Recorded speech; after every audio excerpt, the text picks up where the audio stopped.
If you or somebody you know is experiencing pain, then it might be useful to have a good understanding about why we get it, the different factors that affect it, and what happens when the pain process doesn't function properly. This is just one in a series of videos I've put together on explaining pain, and this one is going to be on the different factors that affect it. It doesn't matter if you've got back pain, neck pain, shoulder pain, or knee pain, this video should be useful for you, so stay tuned. Hello, it's Luke here from Genuine Physio, where we bring you honest, evidence-based information and education to get you guys back on the road to recovery. If you like what you see, then a thumbs up is always appreciated, and if you haven't already, subscribe to the channel so you don't miss any of our content. Come and say hi on all of the main social media platforms, and you should find some useful information in the description below on today's topic. And with all of that out of the way, let's get going.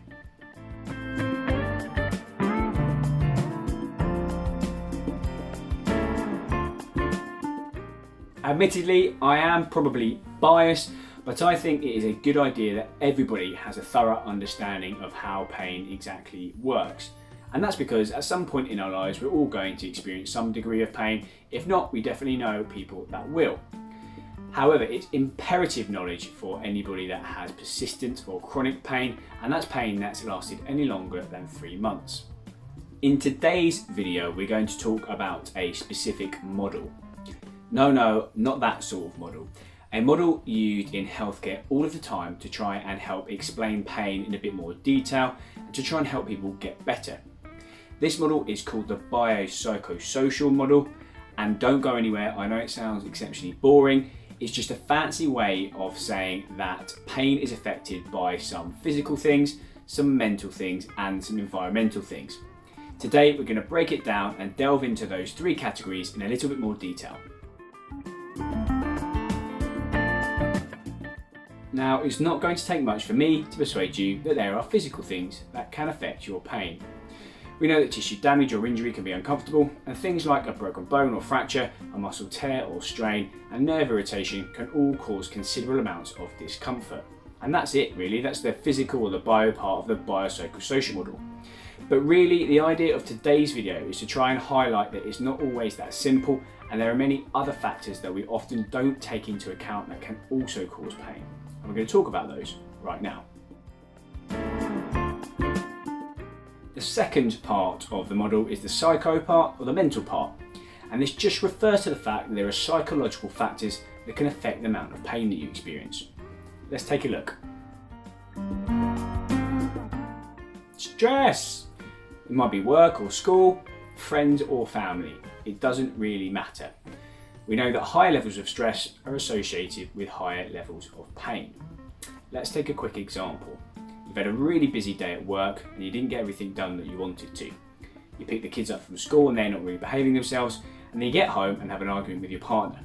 By the end of the day, your neck and your shoulders and your back are feeling tight and sore and uncomfortable. That's a good example of how stress can bring on some pain. Your mood has a significant impact on the amount of pain you experience. There's an abundance of research to tell us that people that have low mood and suffer from anxiety and depression tend to get more pain than those who don't.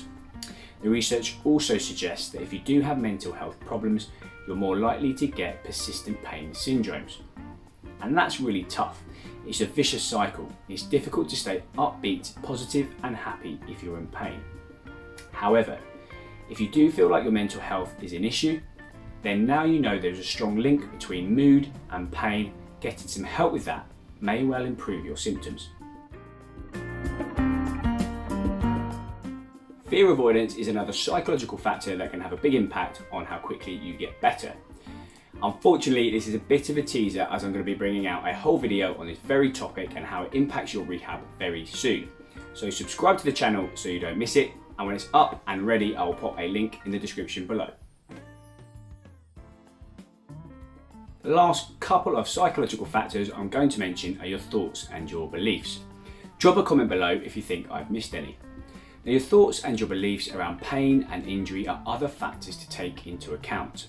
Unfortunately, a lot of people, not just the people in pain, but healthcare professionals as well, still have a very biomedical view of pain.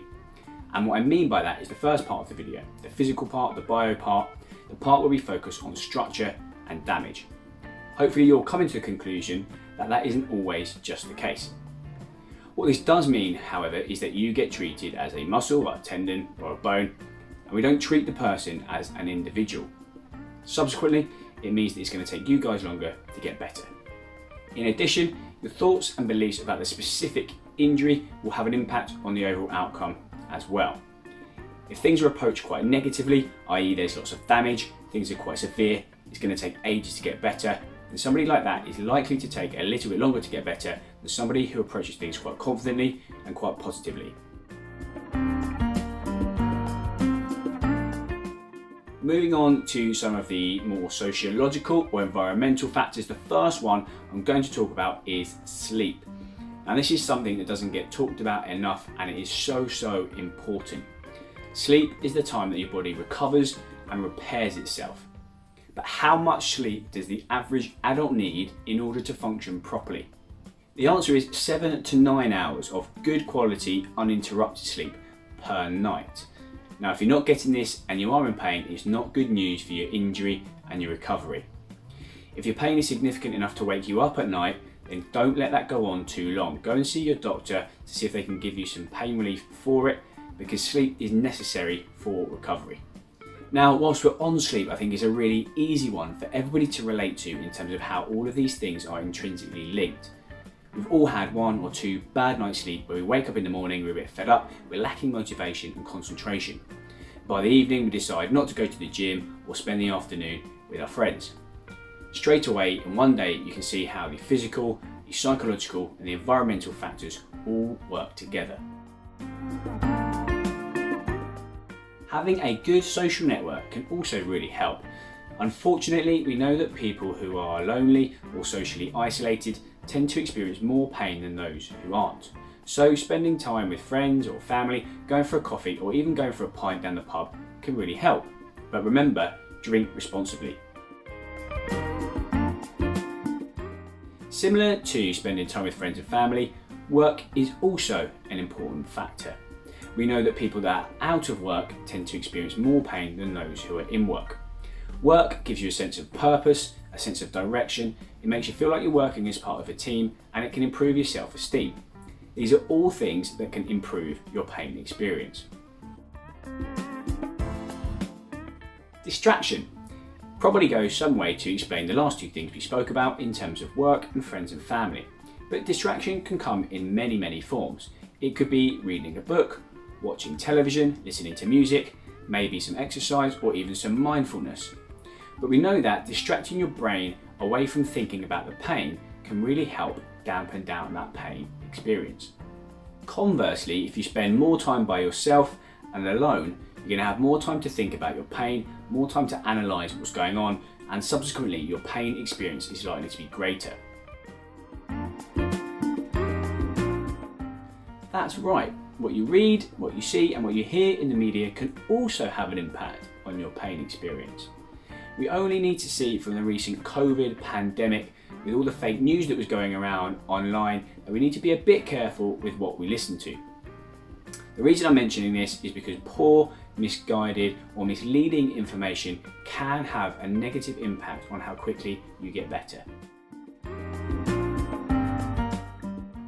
Healthcare professionals. Now, generally, we're very good at telling you if there is something significantly wrong going on, like a broken bone or a disc herniation or a tumour. But because pain is so multifactorial and complex, sometimes it can be a challenge to give a specific diagnosis for everybody, and this can be really frustrating for you. Additionally, the research tells us that people listen to healthcare professionals, which is great, as long as the messages are accurate and evidence-based, because we know that poorly evidenced or negative messages can really inhibit people's recovery. Let me give you a quick real-life example. Once upon a time, I saw a lady with knee arthritis, and she'd been referred to me from an orthopaedic surgeon who had told her never to use stairs again because it was going to cause more damage to her knee. Needless to say, she turned up and she was petrified of using stairs. Long story short, after a lot of persuasion and perseverance, she left the service, and not only was she using stairs no problem, We had to discharge her because we were worried about her falling off the balance board in the gym that she kept trying to do single leg squats on. Now, this is not to say I'm amazing, please don't get me wrong, it's just an example of how poorly evidenced negative messages can really inhibit recovery. The last sociological or environmental factor that I'm going to mention is cultural differences. Now, people from different countries and different parts of the world view, perceive and respond to pain very differently. And depending what those thoughts or beliefs are, can have a positive or a negative impact on the pain that you experience. I'm going to leave you with a funny little anecdote that encapsulates everything that we've spoken about today in terms of our thoughts, our beliefs, our emotions, our attitudes to exercise, our perception of pain and our cultural differences. A couple of years ago, I treated a Mexican lady with back pain. I gave her some advice and some exercise and she came back 2 weeks later. She said her pain had completely gone away. I said, brilliant, how did you get on with the exercises? She said, they weren't very good, I didn't do them. I said, okay. She said, I spoke to my mum on the phone and she recommended a special recipe. I said, okay. So she said, every night for the last 2 weeks, I've had a shot of tequila with some garlic in, and since then my pain's been fine. So there you go. All you need is some tequila and some garlic and you'll be fine. Please read a disclaimer at the end of the video. And that's it. So, just to recap, pain is far more complex than just being able to attribute it to physical factors. Particularly if you've had an injury or you've been in pain for a little while, the chances are there are some physical factors, but psychological factors and environmental factors are affecting the amount of pain you experience. Which kind of makes sense, because it means we're not just skeletons, muscles, tendons and bones. We're human beings with thoughts, emotions and feelings, and we need social interaction. As always, thank you very much for watching, guys. I hope you've enjoyed today's video. If you have, then please give us a thumbs up. It really helps. And subscribe to the channel so you don't miss any more of Genuine Physio's videos. You'll find some useful links in the description below to help you out with today's topic in a little bit more detail. And come and say hi on all the main social media platforms. But before you go, I'd love to hear from you. So, are there any factors affecting pain that we've discussed today that you can relate to? Or do you think I've missed any? Let me know and drop a comment below. And until next time, I'll see you again very soon.